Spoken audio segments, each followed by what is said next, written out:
Good morning. সবাই কেমন আছো বন্ধুরা? আজকে তোমাদের অসীমাস রান্না করে আবারও স্বাগত জানাই। আজকে নতুন একটা রেসিপি নিয়ে আসছি। সেই রেসিপিটা কি বা কেমনভাবে তৈরি করব সেটা তোমাদের সামনে তুলে ধরব।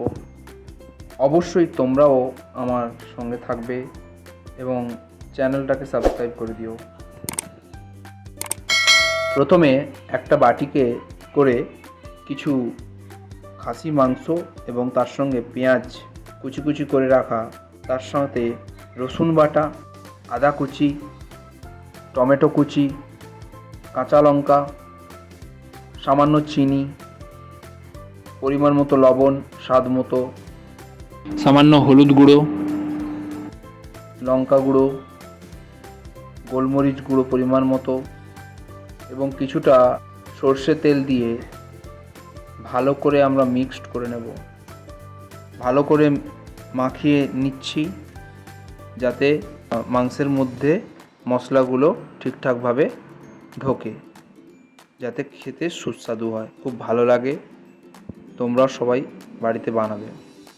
এরপরে গ্যাসের ওভেনটা জ্বালিয়ে নিলাম। গ্যাসের ওভেন জ্বালিয়ে প্রেসার কুকারটা বসিয়ে দিলাম ঠিকঠাক করে। প্রেসার কুকারটা গরম হওয়ার পরে সামান্য একটু তেল দিয়ে, সর্ষে তেল, ওই মাখিয়ে রাখা মশলা মাখানো যে মাংসগুলো সেগুলো প্রেসার কুকারের মধ্যে দিয়ে দিলাম। এরপরে ওই মশলা মাখানো জলটা এর মধ্যে দিয়ে দিলাম। তারপরে ভালো করে নাড়াচাড়া করে সামান্য গ্যাসের ফ্লেমটাকে লো করে বসিয়ে রাখলাম।